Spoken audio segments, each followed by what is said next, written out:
Hello, നമുക്കിന്നൊരു മത്തി മുളകിട്ടെടുത്താലോ? ചോറിൻ്റെയും കപ്പേൻ്റെയും ഒക്കെ കൂടെ നല്ല സൂപ്പറാണ്. അപ്പം നമുക്ക് മത്തി മുളകിടാം. അതിനുവേണ്ടി ഞാനിവിടെ 1/2 കിലോ മത്തി എടുത്തിട്ടുണ്ട്. വെട്ടി വൃത്തിയാക്കി വെച്ചിരിക്കുന്ന 1/2 കിലോ മത്തിയാണ്. ഇനി നമുക്ക് വേണ്ടത് ഒരു തക്കാളി, 3 പച്ചമുളക്, കുറച്ച് കറിവേപ്പില, ഒരു 8 ചെറിയുള്ളി ചതച്ചെടുത്തിട്ടുണ്ട്. പിന്നെ ഇഞ്ചിയും വെളുത്തുള്ളിയും ചതച്ചെടുത്തിട്ടുണ്ട്. 2 സ്പൂൺ മുളക് പൊടിയും 1 സ്പൂൺ കാശ്മീരി മുളക് പൊടിയും കുറച്ച് 1/2 സ്പൂൺ മഞ്ഞൾപ്പൊടിയും കൂടി ഇട്ടിട്ട് വെള്ളം ഒഴിച്ച് ഞാനിങ്ങനെ ഒന്ന് ജസ്റ്റ് കുഴച്ചെടുത്തിട്ടുണ്ട്. നമ്മൾ നേരിട്ട് പൊടികളൊക്കെ ഇടുമ്പോൾ അതിങ്ങനെ പെട്ടെന്ന് കരിഞ്ഞു പോകും. ഇതാകുമ്പോൾ പെട്ടെന്ന് കരിയത്തില്ല. ചട്ടി ചൂടാകുമ്പോൾ ഒരു 3 സ്പൂൺ വെളിച്ചെണ്ണ ഒഴിക്കാം. വെളിച്ചെണ്ണ തന്നെ എടുക്കാൻ ശ്രദ്ധിക്കണേ, അതാകുമ്പോൾ കുറച്ച് ടേസ്റ്റ് ആയിരിക്കും. ഒരു 1/2 സ്പൂൺ കടുക്, 1/4 സ്പൂൺ ഉലുവ ഇട്ട് ഒന്ന് പൊട്ടിച്ചെടുക്കാം. ഇതിലേക്ക് നമ്മൾ ചതച്ച് വെച്ചിരിക്കുന്ന ചെറിയുള്ളി ഇട്ട് കൊടുക്കാം. ചെറിയുള്ളി ഒരു 1-2 സെക്കൻഡ് ഒന്ന് വഴറ്റിയെടുക്കണം.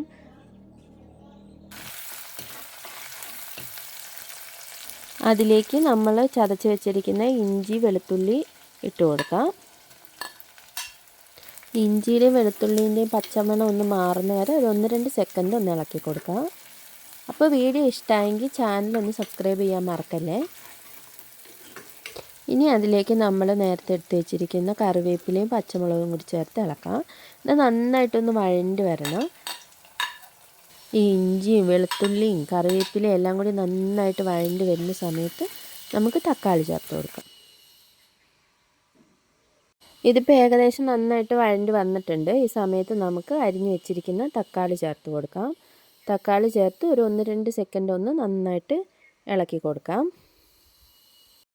മീൻ വാങ്ങുന്ന ദിവസം മാത്രം എവിടെ നിന്നാണെന്നറിയില്ല, 2 പേര് നമ്മുടെ വീട്ടിൽ വരും. മീനിൻ്റെ തലയൊക്കെ കഴിച്ചിട്ട് അവർ പോവുകയും ചെയ്യും.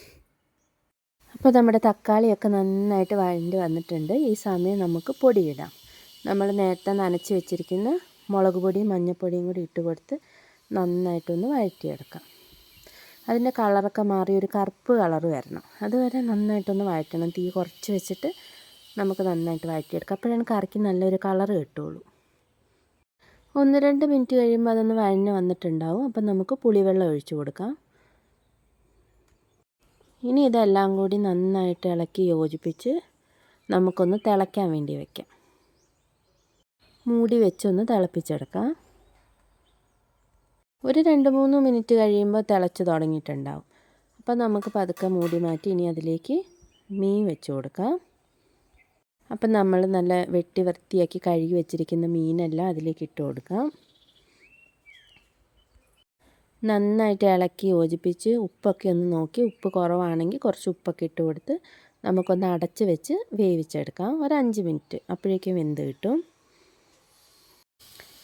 ഒരു 5 മിനിറ്റ് കഴിയുമ്പോൾ നമ്മളിങ്ങനെ തുറന്ന് നോക്കുമ്പോൾ നല്ല തിളച്ചിട്ടുണ്ടാവും. അപ്പോൾ അതൊക്കെ ഒന്ന് ജസ്റ്റ് പതുക്കെ ഒന്ന് ഇളക്കി കൊടുക്കണം. കുറച്ച് വെള്ളം കൂടുതൽ തോന്നുകയാണെങ്കിൽ നമുക്ക് തുറന്ന് വെച്ച് ഒരു 2-3 മിനിറ്റ് തിളപ്പിക്കാം. അപ്പോൾ വെള്ളമൊക്കെ വറ്റി നമ്മുടെ മത്തിക്കറി ഇവിടെ റെഡി ആയിട്ടുണ്ടാവും.